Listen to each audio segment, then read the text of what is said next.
What's up, party people? It's KeysDAN with RadioWhat.com, DJLittleRock.com, coming to you live in a living color from the Radio What studios, and this is my podcast, What Makes You Famous? It's an extension of the RadioWhat.com internet radio station that I've been running for quite some time, and if you need DJ services, where do I always send you? DJLittleRock.com. One more time, DJLittleRock.com. Check availability and get a free price quote.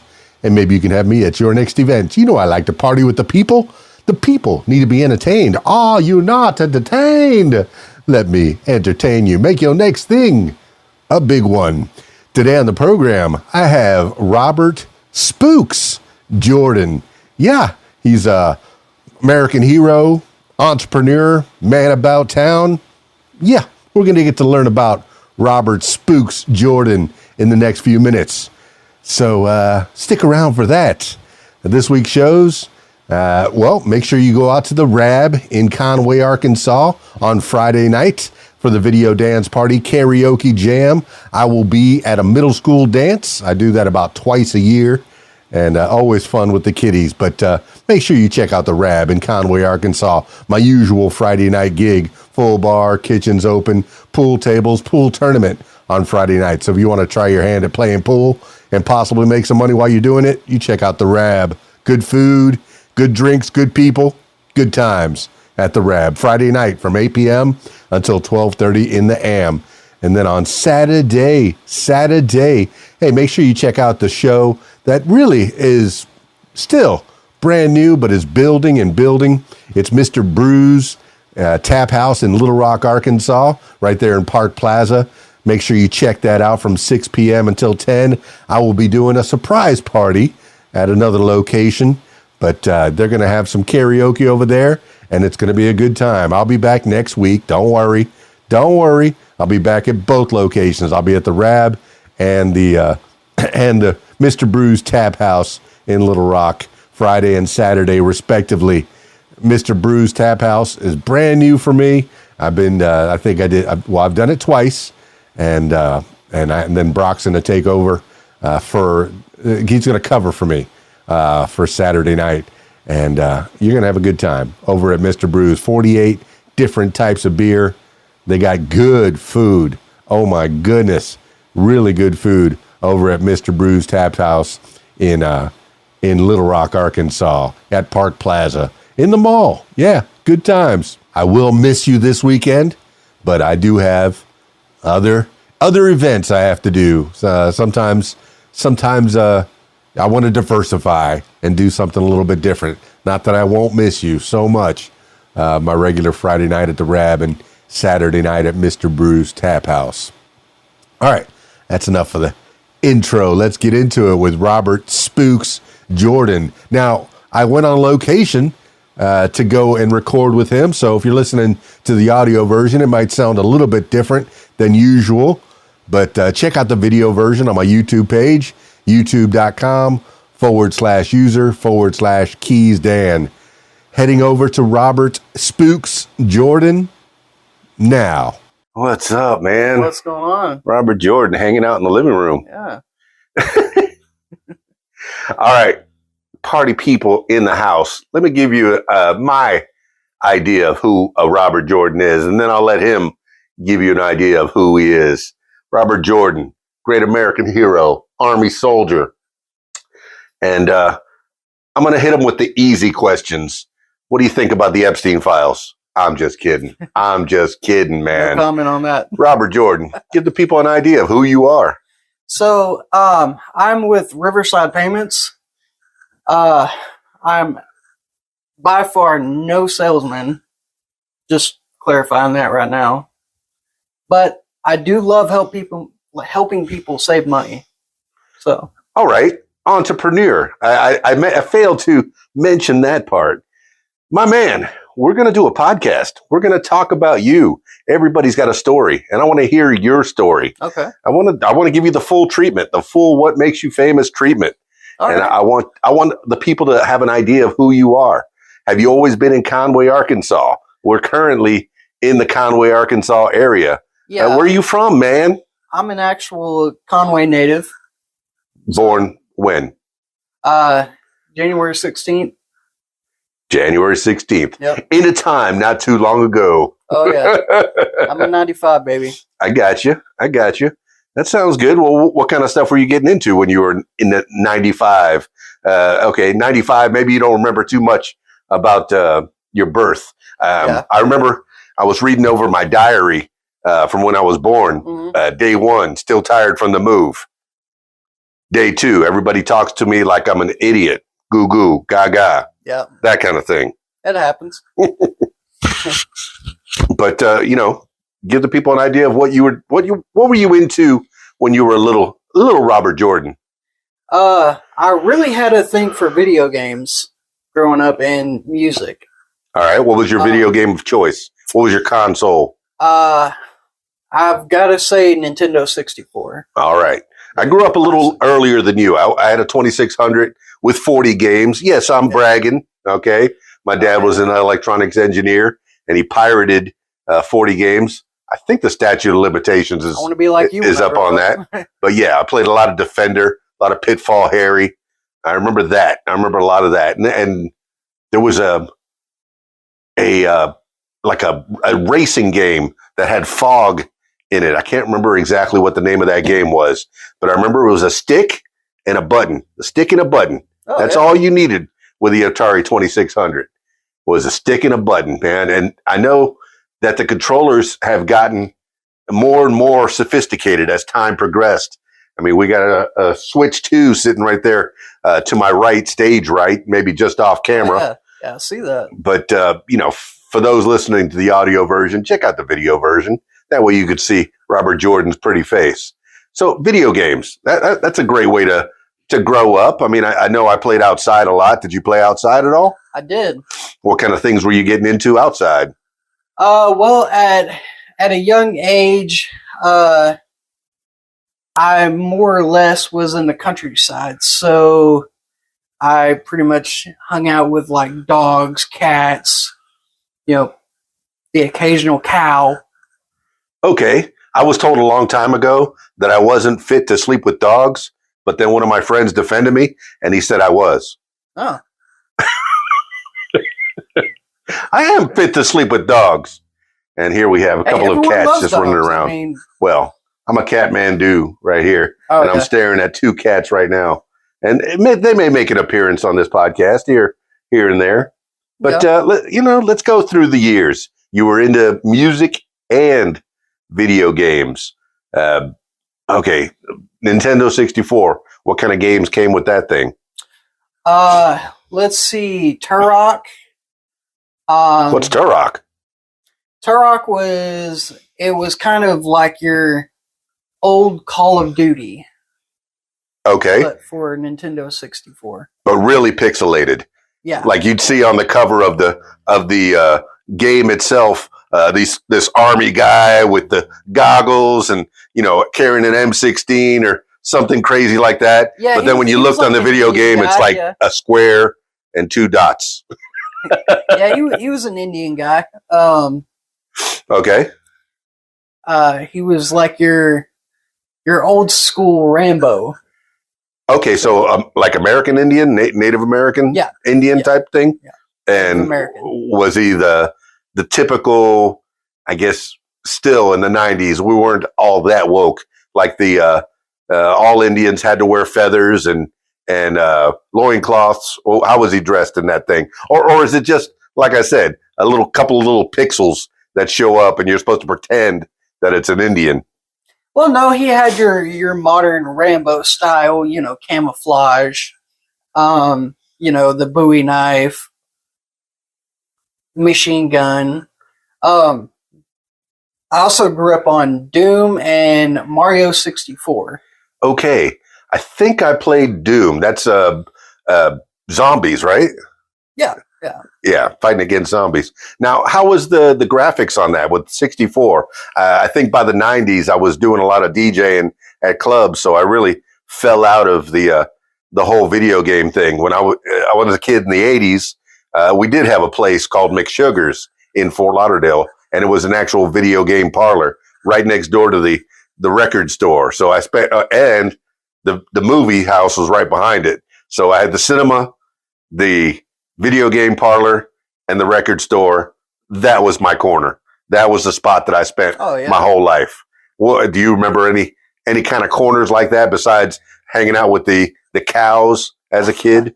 I hung out a lot at Guitar Center. Guitar Center, the one in Kendall? I'm sorry, in Little Rock? Jonesboro, actually. Jonesboro. Yeah, okay, that's quite a bit far away. That's really where I grew up, like, the early years of my life. That's actually where I fell in love with the drums. Okay. Yeah, and I know Guitar Center is, I grew up on that as well. That was my toy store. Got a lot of DJ equipment out of there. A lot of musical instruments out of there. Can't play a lick. There's a piano that I'm staring at right here, and it's open to Beethoven. You got a drum set. What kind of drum set did you get? It was a Yamaha. Okay. Now is that, well, I guess there's low end, medium end, and high end. It was a medium end. It was like a semi-professional, but around like 7 years old, I learned to keep up with, the beats and play it a little bit. So I'm always fascinated by drummers that you can use your arms, your limbs in all different directions. It's really about listening to repetition. But were you able to use your right hand, left foot, right foot independently of each other? Well, starting out, no, and then once I got the hang of it, it just came natural. Any formal lessons in school? No. No marching band, nothing like that? It was all self-taught. You weren't a band geek? I was a band geek, actually. I played the flute. Okay. Now we're getting somewhere. How was the flute? Did you go to any of those band camps like we heard on American Pie? I went to band camp once. And was it all it's cracked up to be? It was kind of like summer camp, honestly. But, there was a lot of music education involved. All right. I spent a lot of summers with the Boy Scouts. Yeah. I did some summer camping type stuff. And then I would take electives at school, like, because primarily I had a single mom for the most part, or if she was married, both of my parents had to work. So us kids had to find something to do. Yeah. So the easiest and cheapest thing to do was to send us to summer school and go take a PE class. So I took, sounds like we have a lot in common. Yeah. I took some sailing courses or bowling or some, silly PE courses that really didn't affect my grade too much, but it was something to do as a kid. Oh, yeah. But you played drums and you played flute. Did you ever play any recitals? I played one. And that's kind of where I figured out like the flute wasn't really my forte. Okay. The drums were mainly it. Like I tried learning how to play guitar, horrible at that. All right. Well, what kind of music were you into? I've always been into like rap, rock, hip hop. For a while, a little bit of jazz. All right. All I could think of is Jethro Tull. That band is the only rock band that really features the flute heavily. So, I could see if you want to be a rock star, probably pick up a guitar. Yeah. And did you ever play guitar so well? Did you learn how to play? I found out that I wasn't as good with the guitar as I was with the drums or the flute. Okay. How far did the Yamaha drums take you? They actually took me pretty far, and till this day, I can still play the drums pretty good. Very good. Did you ever get in any bands or any garages? No. None of the kids wanted to talk you into getting in a band? No. All right. Growing up, I didn't really get into the whole band scene. Well, okay. Video games and playing music. What were you really into? See, I was into a lot, actually. Riding bikes. What kind of bike did you have? I had a Huffy. That was my first bike. Like a dirt bike, a Huffy dirt bike? No, just a Huffy regular bike. Yeah, I had the Free Spirit with the banana seat. That was my first bike. You had a good one. No, that was not a good one. That was not a good one? That was my before I was 8, 9 years old, and my little brother had a, like a 12-inch bike. Except he was crazier than I was. He would try all the kids in the neighborhood in Miami. No, yeah, I had the Free Spirit with the banana seat. My brother, he was the daredevil. My little brother, he would take his, I guess his 12-inch bike and try to jump the ramp over fire that the big kids were trying to jump over. And I remember there was a kid, Braulio, that saved his life. But I mentioned earlier that you were an Army man, and I used to play with my little green Army soldiers, and I had model airplanes of World War II planes like the Hellcat and the Spitfire and the Zero. I had a Messerschmitt, and then of course I had I had the Star Wars. The Millennium Falcon was flying up there, and so I had corners. That corner was World War II. That corner was Star Wars. I mean, but you said you rode bikes a lot. Were you able to ride far? I know I was a latchkey kid. My mom would hardly ever know where we were, ever, really. We didn't have cell phones or anything, so we would go out and play and be home before the street lights came on. That's sometimes how my childhood was, yeah. Okay, so there is that generation, and I know the next generation, my own daughter, I guess, well, you can say it if you want, but my own daughter hardly ever went outside, and I think she missed out on that part, but she did spend some time with some friends doing the dancing and stuff like that. So I'm very proud of her for that. Me too. Yeah, I'm certainly proud of my daughter. She's done good things, but she never played outside on bikes, and I think that's my fault. Is we never got her a bike. Oh. We never got her, toys to play outside, a pool or anything. Yeah. So maybe that was my fault. But you spent some time. Were you able to go away from around the block? Because I remember we spent Saturdays at the movie theater watching kung fu movies, all day Saturday. We'd show up there at 10 o'clock and probably wouldn't leave till about 6. Yeah, I would ride my bike to school and over to friends' houses. So, I mean, I would say I went pretty far with it. Now, when you went to friends' houses, what kind of games were you into, or what kind of stuff were you into? Tomb Raider, the old one, the PlayStation 1, a game called Ski-Doo.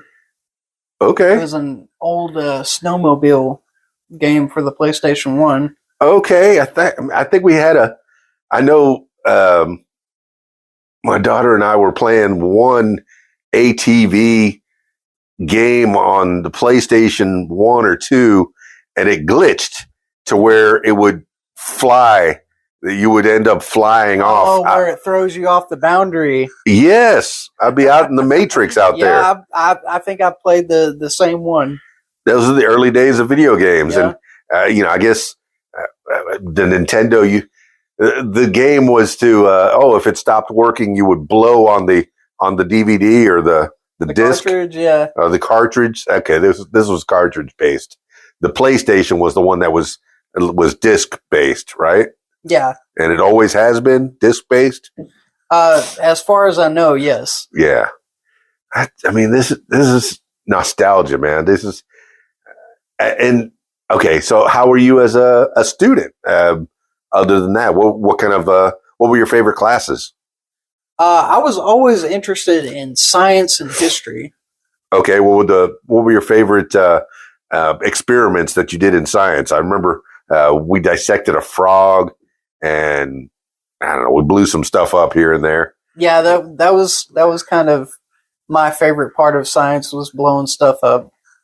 Okay. Yeah. And history, you say you like that? I really like history. Oh yeah. I make video after video on science and history, and some true crime here and there.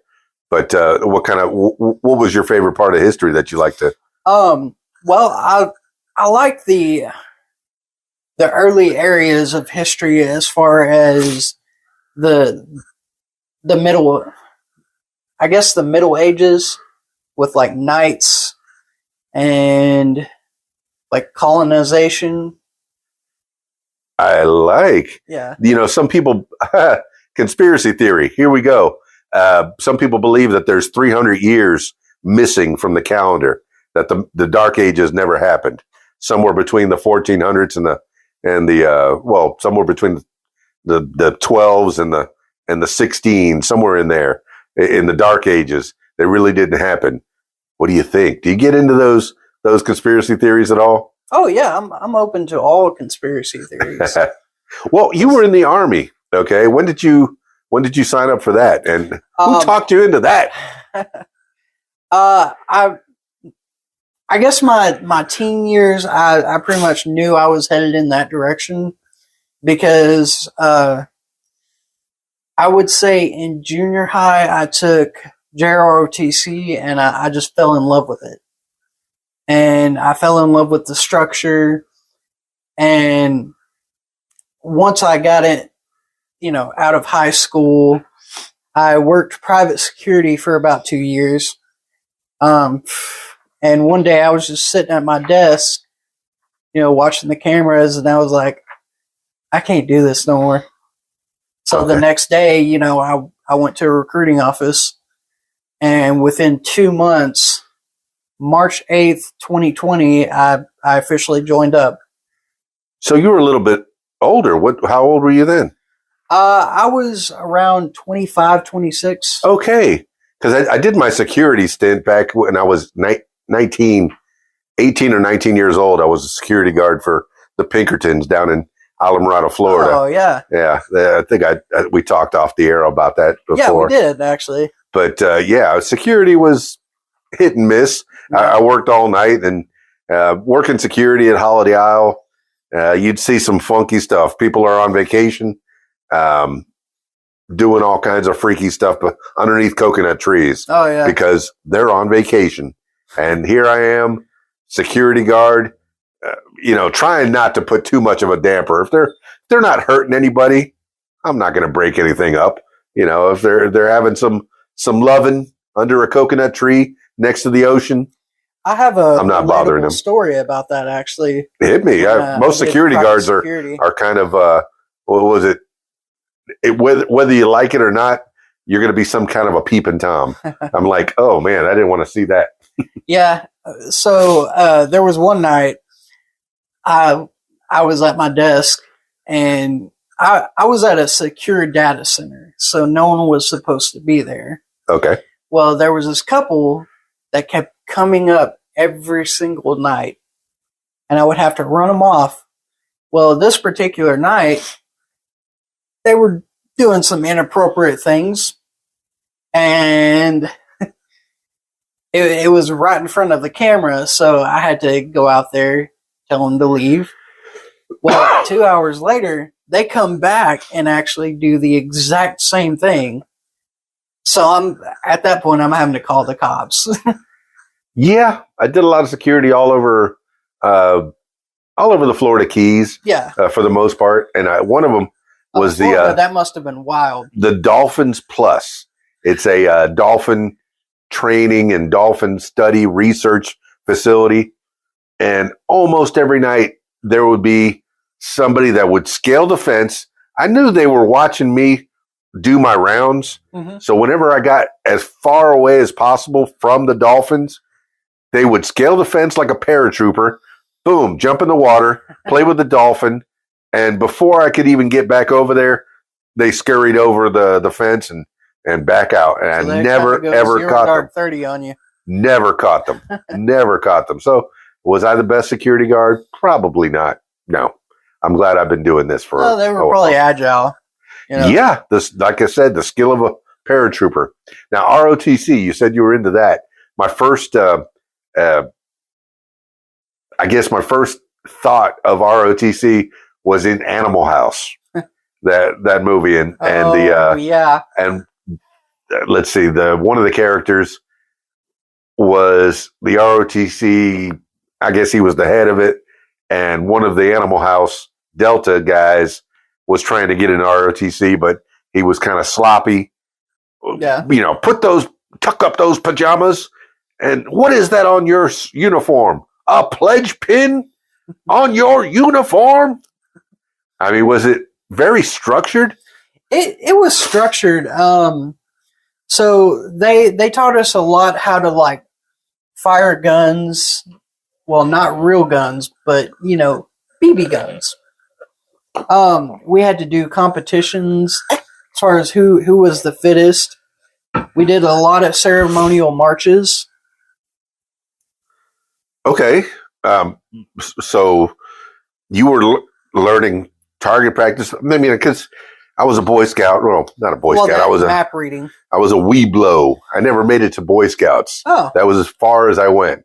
There's Cub Scouts, there's Weeblo, and the next step would have been Boy Scout, and then after that would have been Eagle Scout, but I never went. I guess it was the expense. Like I said, grew up a little bit poor. Mom did that just to give me something to do, and when it got too expensive, hey, we got out of there. Oh, yeah. Did some karate, did some karate classes. When that got too expensive, out of there. You did karate? I did so many different types. I did Gracie Brazilian Jiu-Jitsu. Very nice. Yeah. And I guess in the 90s, that would have been the hot ticket item because UFC was brand new and all the Gracies were kicking booty at the Ultimate Fighting Challenge 1 through, I guess, 8 before I lost track of it after that. Oh, yeah. I remember the Gracies, Hoist, Henzo, Half, all spelled with an R for some reason.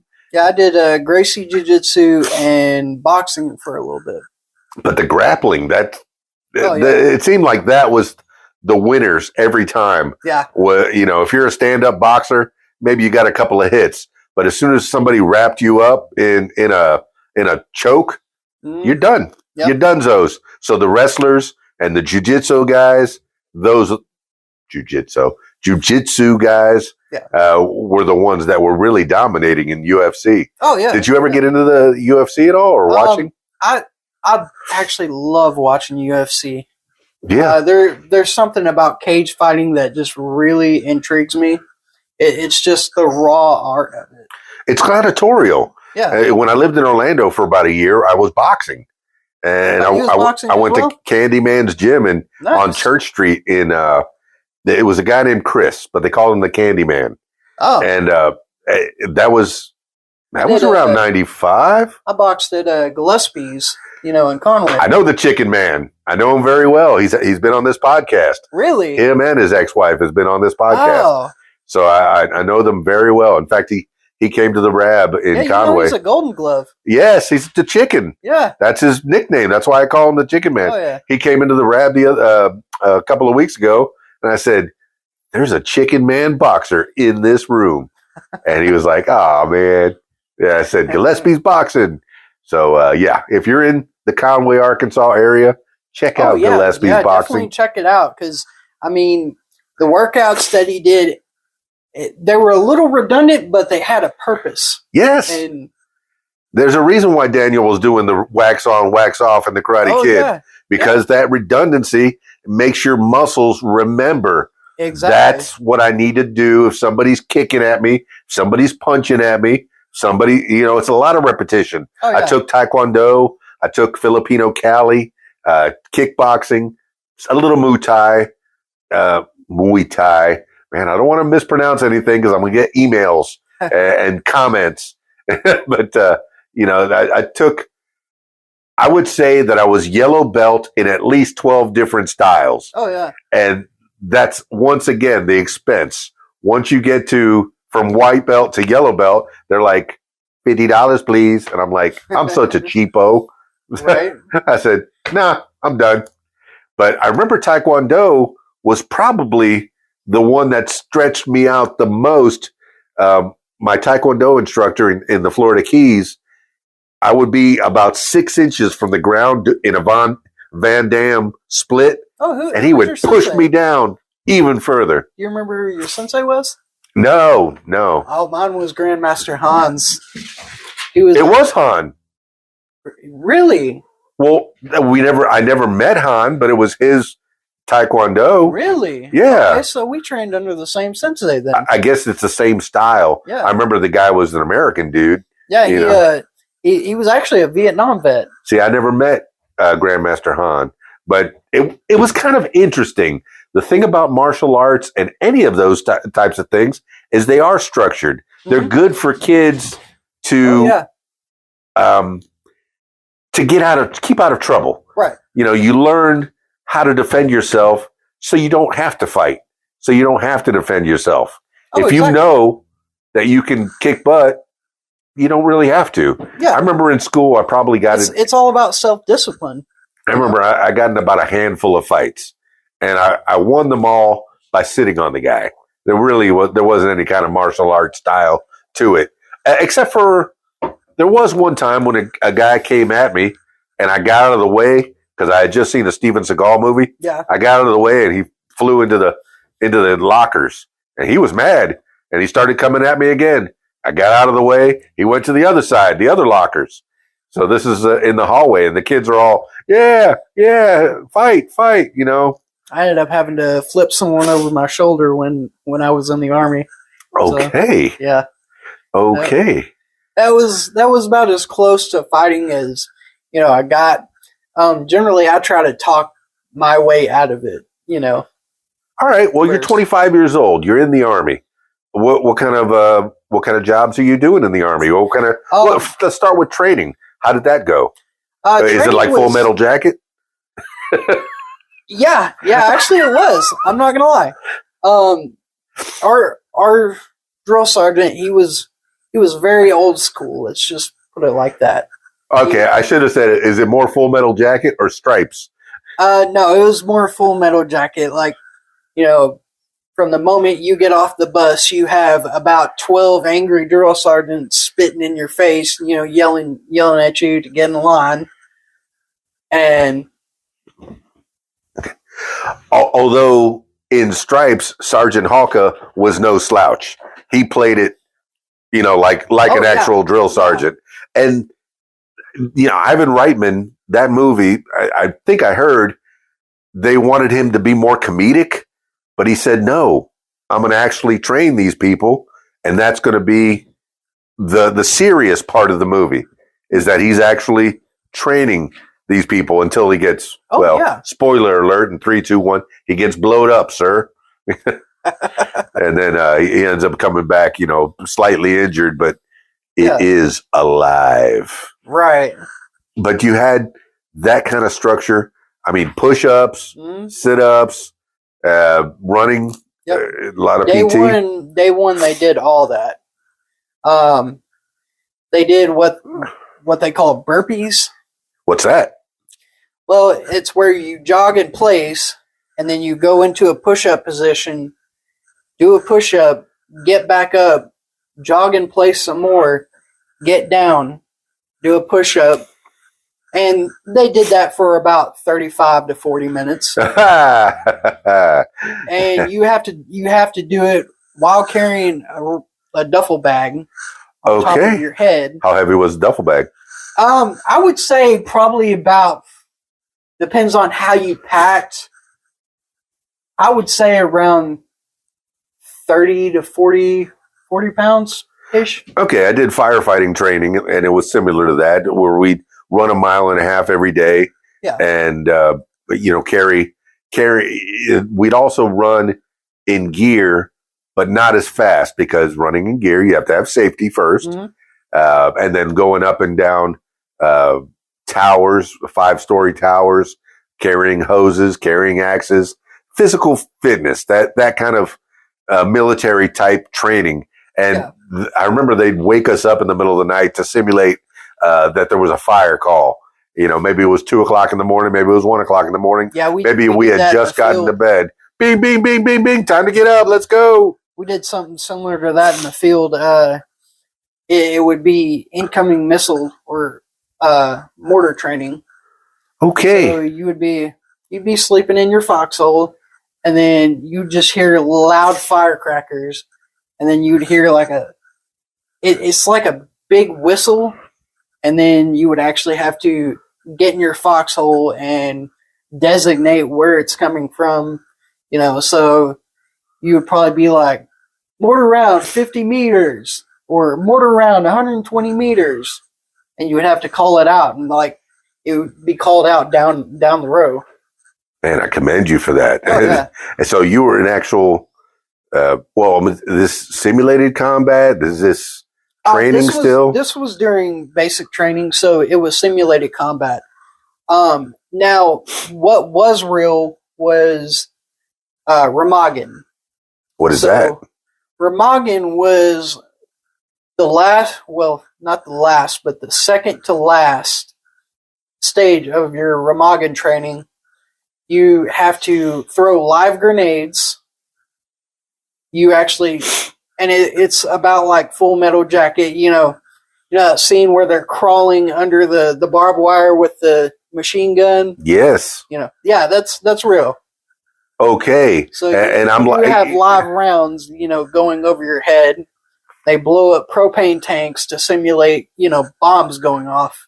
Yeah, all my experience of that is in movies. Heartbreak Ridge with Clint Eastwood. Oh yeah. When he was recon, he was in charge of recon, Sergeant Major, Gunny Sergeant, I think is what he was. He wasn't even a Sergeant Major. Oh, yeah. I think he had gotten busted down. And he was, I guess that's non-commissioned officer. But I had a buddy of mine. He ended up catching shrapnel in his hand in training. Yeah, in training. Wow. Yeah. And what happened then? Did he get out? No, he just had to, go see a medic. But it wasn't nothing too serious. But it cut his hand from right there, from his thumb, all the way to the left side of his palm. Yikes! He had metal pieces, sticking out. Okay. Because when you're throwing the grenade, they tell you to duck almost immediately. And I guess when he ducked, he threw his hand up, and I guess the grenade shrapnel ended up, So these are live grenades that you are playing with. They start you out with dummy grenades, which are just basically empty grenade, cans. Well, not cans, but empty. You understand what I'm saying? Yes. Empty grenades. But still, it's no joke, man. And then they start you out with the actual grenades. Where was your basic training at? Fort Jackson, South Carolina. How was South Carolina? Hot. My stepdad's from there. Greenville. I think I've been there, and I remember there was a waterfall. It was definitely hot, and then it was cold. Okay. That sounds like Orlando. Orlando is hot in the summer and cold in the winter because it's right in the middle. Wet. Yeah. Okay. Yeah. And it got wet too. Oh, so, yeah. Okay. So after you're done with your training, then what do you do? Well, I got shipped out to Fort Lee, Virginia. What'd you do there? Well, I actually learned diesel mechanics. I learned how to disassemble a mounted crow weapon system to the very bare frame. What is a mounted crow system? So a mounted crow system is basically a machine gun that operates from an iPad. Or you could get hands-on with it as well. Man, the new Army is crazy. Yeah. Everything's remote control now. They're very cool. Yeah. And so you learn diesel mechanics too? Is that something you can translate to the regular world? Oh, for sure. How good of a diesel mechanic are you? I'm pretty good. I did it for about 4 years, obviously. I also worked in the aviation department. Doing what? Working on helicopters. Also diesel? Assisting with the helicopter mechanics. Working on JLTVs, HEMTs, HETs. So those are basically the bigger trucks. What you would think is like a troop carrier, like, in the movies, like how a bunch of troops just hop out of a truck. Yeah, I was in charge of making sure those kept running. Is that something that you could do out here in the outside world? Oh, Are you certified to go work on diesels or work on cars? Sure. All right. Full disclosure, my man's looking for a job here in Conway, Arkansas, somewhere in this area. So if you need somebody mechanic-like, he might be your guy right there. So I'm good with aviation equipment, heavy wheel diesel vehicles. Very cool. And you did that for 4 years. I did that for 4 years. And was it all in, was it West Virginia? What was it? No, it was actually in Little Rock, Arkansas. Oh, this is all in Little Rock. Pretty close to home. Nice. Yeah, that's where I served most of, my years. And, 3 deployments. Where'd you go? Mexico, Louisiana, and Wynne, Arkansas. Well, as much as you can tell us about all those 3 deployments. What did you do? Well, the Mexico deployment, I actually helped with securing the border. So we just operated with military presence. What year was this? Who was the commander in chief? This was around, I would say, 2022, going on into like 2023. And obviously it was Donald Trump. Okay. And how I mean, that's a hot topic right now as we speak, is the border. And I guess it was back then as well. How did you feel as somebody on the front lines? Well, from what I've seen down there, cartel presence was pretty heavy. Anytime we'd go out on patrols, you occasionally see like a cartel technical riding. What is cartel technical? So it's your typical truck, but it's retrofitted with a 50 cal or a 40 cal. You mean like an SUV, but with a gun on top? Oh yeah. Like it could be a regular truck as well. Like a Cadillac Escalade? If they were rich enough, probably. Okay. I mean, I'm always thinking of the cartel as they got money to burn. Oh yeah. So and they run Mexico for the most part. Yeah, there might be a president, there might be some kind of a government, but it seems like the cartel is always in charge there. From what I've seen a couple of SUVs and your occasional Toyota Tundra. Okay. Yeah. This portion of the podcast brought to you by Toyota Tundra. Get that man a car. He needs a car. I know, right? So, all right. Was that the first deployment? No, that was actually my second deployment. What was the first one? Louisiana was 2021. What'd you do there? We did a hurricane relief mission. Which hurricane was that? Refresh. I can't remember, honestly. I know that I just heard a podcast about the Cajun Navy, and this is a bunch of volunteers that were called to action, and it's controversial because they weren't really formally trained, but they were rescuing people off of roofs. The call to action was, if you got a boat, come on down to Louisiana. And most of the people were Cajuns, were people that were local, and they'd take their airboats and rescue people off of roofs. And that's mostly what we did. We did mostly boat and aerial rescue. Well, what kind of training did you have for that? Well, I mean, not really any. I was just, your average soldier. Like rope training or? Oh, yeah. Yeah, I have training in fast roping. Fast roping. Yeah. I was talking to my father-in-law just the other day that when I was learning about ropes in the fire department, I knew how to make a snap bowline. It was, I'm sure if I practiced, I couldn't do it right now, but I'm sure if I practiced making a snap bowline, and a bowline is a knot that's pretty useful in certain instances. But you said you were trained in ropes. What kind of knots were you able to make? We didn't typically make the knots. Okay. Actually, we just, swung from them, honestly.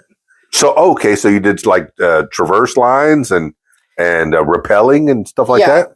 Yeah, it was basically rappelling. Okay. Off of helicopters? Going down. So you would basically hold the rope like this. Yes. And tuck your feet and then jump off. Well, the thing is, you have to wear gloves, because if you don't, you will get some really bad rope burn. I once seen this guy. We were doing rappelling training. It was during a mock flight from a helicopter, and as he was going down, we get to the ground, and this man's hands are just shredded because he didn't wear gloves. Yeah. So safety is important. Very important. And yeah, I've done some rappelling myself in the fire department. And yes, you need to wear gloves. You see some of these movies and they'll, the hero, grabs a rope with his bare hands and swings from here to there. No, just even holding the rope static, not sliding the rope at all, you're going to burn your hands up. Oh, yeah. And, I can rappel from, 30 to 40 foot wall. I know we did some training in Tampa where we would go from building to building, and we did some training in Key Largo.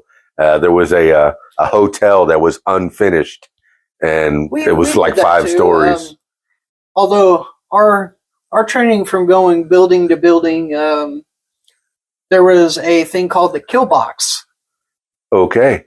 Well, they called it the pill box, but we all called it the kill box because it was to simulate going in and securing a building. I have training in building infiltration, which was a lot of fun. You get to blow doors off the hinges. Okay. What are you blowing doors off the hinges? Once again, I'm thinking about movies, but go ahead. What are you using? Usually a Remington shotgun. So, not M2 Plastique or C4? Well, more of an M4 Remington. Like a shotgun? Mm-hmm. Yeah, they call them doorbusters. And do you actually hit the hinges? Mm-hmm. You shoot the hinges off. You blow all 3 hinges off the door? Yep. And that's how you get in? So you just pop, pop, pop, and then kick the door. And this is in what capacity? Why were you kicking in doors? Was this training? Yeah, it was training. Okay, so nothing actual.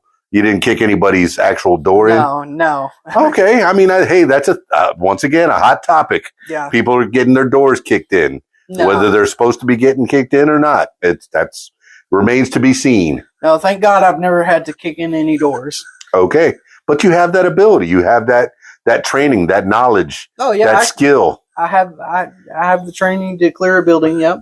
Anybody need their doors knocked in? Grab him a Remington and he'll take care of that for you. Hopefully not. All right, so that's deployment number 1 in Louisiana, hurricane relief. Mm-hmm. And did you feel good rescuing some people? Yeah, actually I did. I feel like I helped a lot of people. Yeah. Same thing with Mexico. I feel like I did a lot of good as far as my presence there. It deterred, a lot of bad people from doing a lot of bad things. Now, the first deployment, okay, it was all Donald Trump was the commander-in-chief. So all through your 4 years, mm-hmm. You had Donald Trump as your commander-in-chief. Yeah, I would say like 2023, wasn't that the Biden administration or was that still Trump? I can't remember. I don't know history.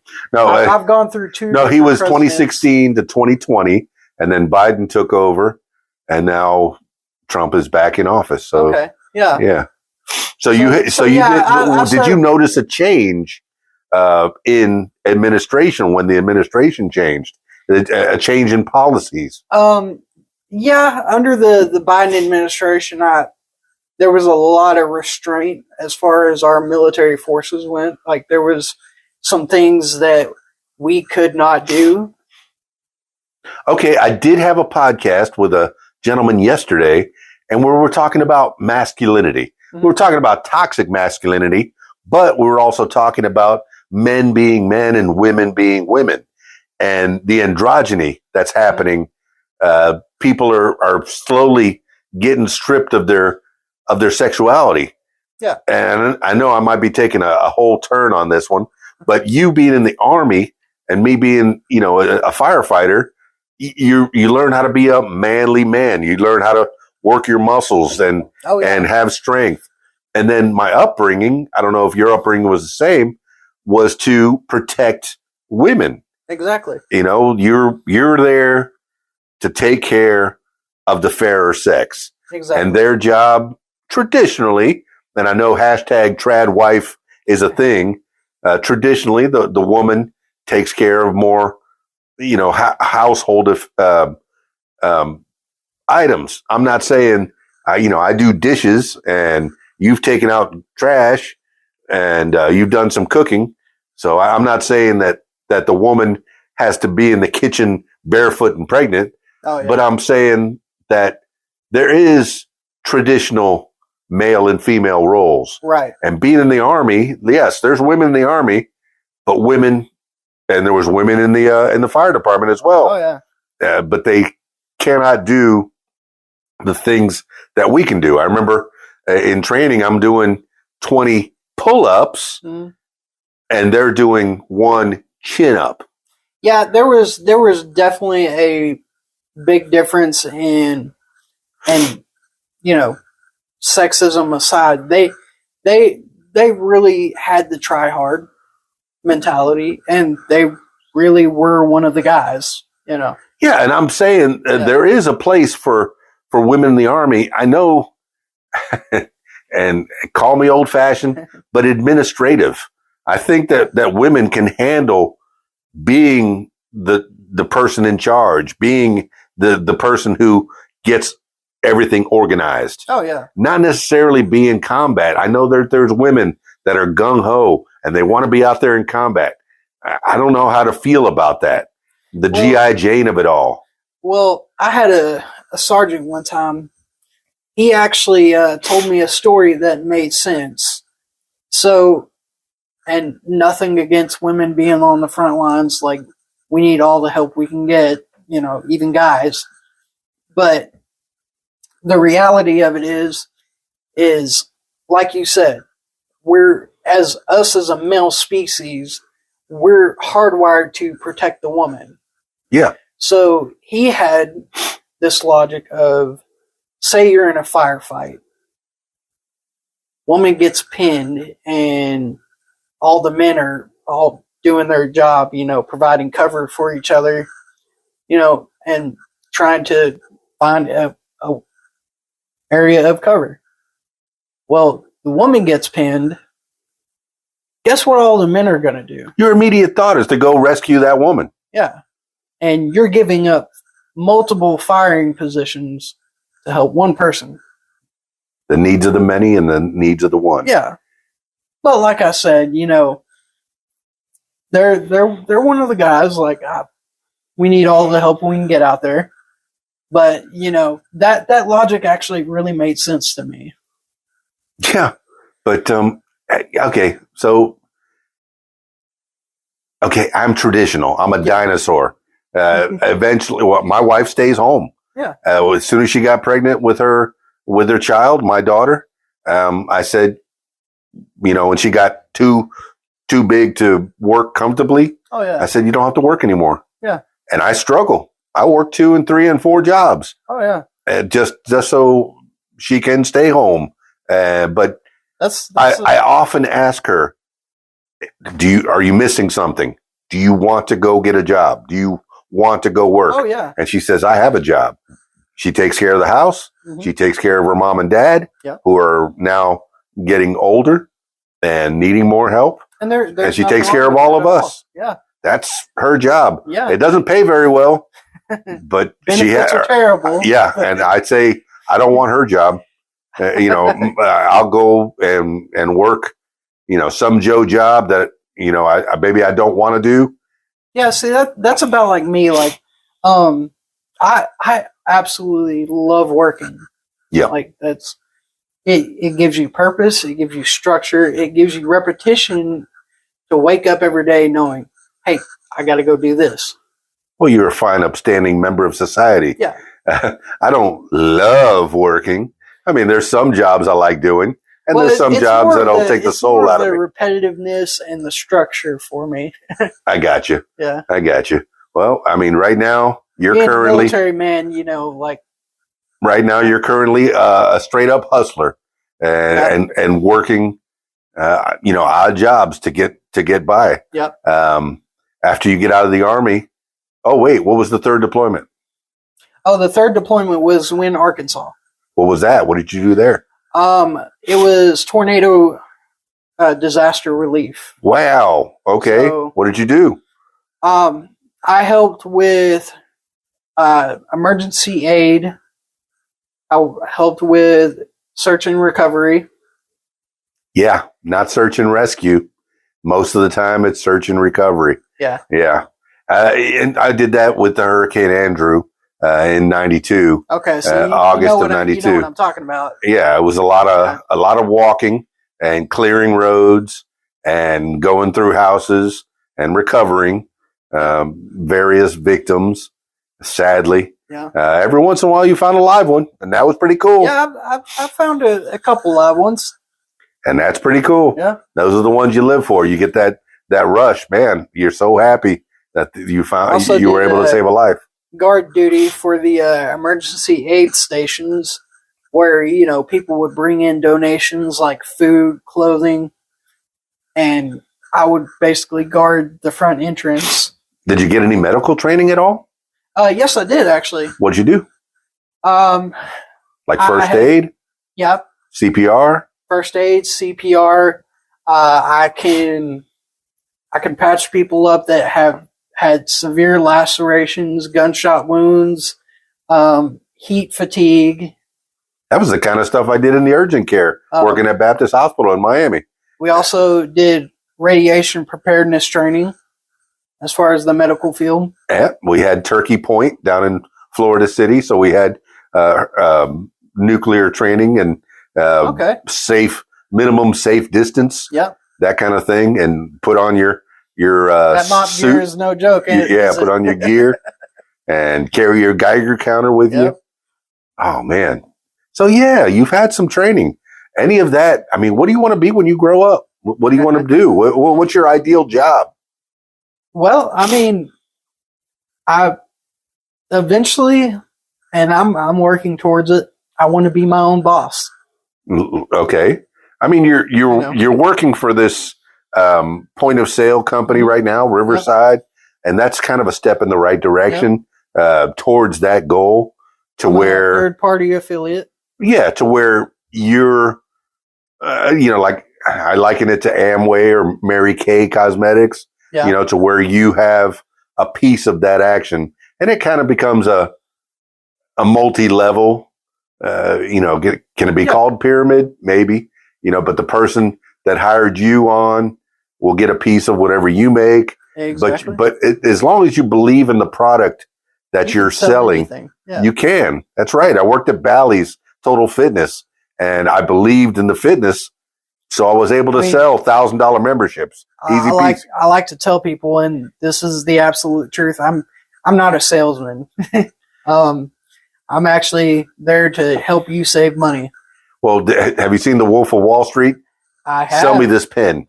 Yep. And it's not sell me. Make no mistake, I still got to make money too. We all got to live. Yeah, it's not sell me this pen. It's, hey, how long have you been in the market for a pen? Yep.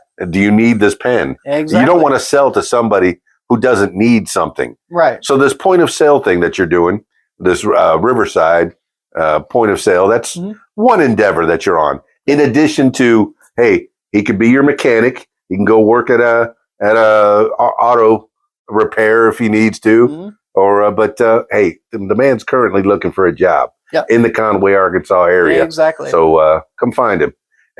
All the notes will be in the show notes, so his contact information will be right there. You'll see it. Anyway, right now you're doing this point of sale. A lot of mom and pops don't have big, enough revenue. I know I use a service myself for my business, and they take a good percentage off the top, 1.5 to 3.5%. So I'm curious, is that for like credit or debit? I don't know which one's which. One of them will take a lower amount, and the other one of them will take a higher amount. Okay, so the thing with Riverside, and I'm not trying to sell you anything, like I said. Please do. So if, say, you or a customer were to use a debit transaction, that would be 0% on your part. So I'd get all the money. Yeah. Okay, because that's one thing that I've been lacking. Yeah, and it's 1% average on credit transactions. So, which means is you're paying a lot. I'm not trying to take a dump on any companies or anything. Dump on it. We haven't mentioned any names, and I'm not gonna. So, say Chime, Square, and you're mentioning names. Yeah. Okay, so you're better than Chime or Square? In a sense, yes. Okay. So we actually charge a lot less than they do. As far as I know, Square charges 5% for their credit transactions. That's a lot. Yeah. That's a lot. And whereas we actually only charge like 1% as far as the credit. Very good. So the customer is going to get more of what they earned. Yeah, within a month or two. Like, see, I like to do this. So anytime I go into a business, I like to say, show me, your monthly report as far as your expenses. How much are they taking out?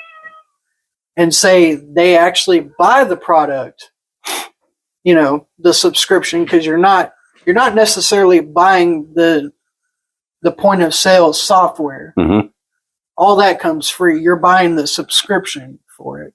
So do they get a cash register of some kind? Oh, yeah. They get a cash register.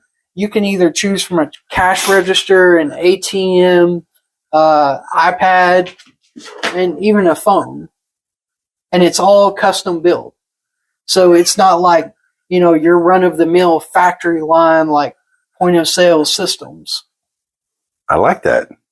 Basically, once you get the subscription, you have the option to actually go online and build your own, software machine.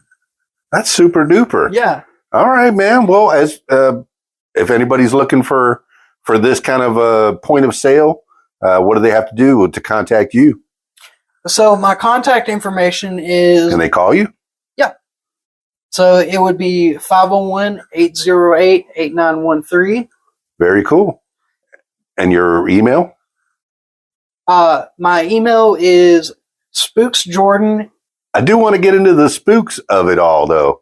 Mm-hmm. Spooks Jordan. What is Spooks, and how come they call you Spooks?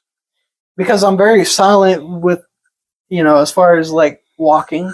You are, man. I generally ended up scaring a lot of people in my unit because I would walk up behind them thinking that, they heard me, and apparently they didn't, so they started calling me Spooks. Okay, I can dig it. My personal email is spooksjordan30@yahoo.com. Oh, and another thing I actually forgot to mention, you know how like the other companies actually like supply you with point of sale systems? Sure. What a lot of people don't know is a lot of businesses, they're being loaned out that equipment. Okay.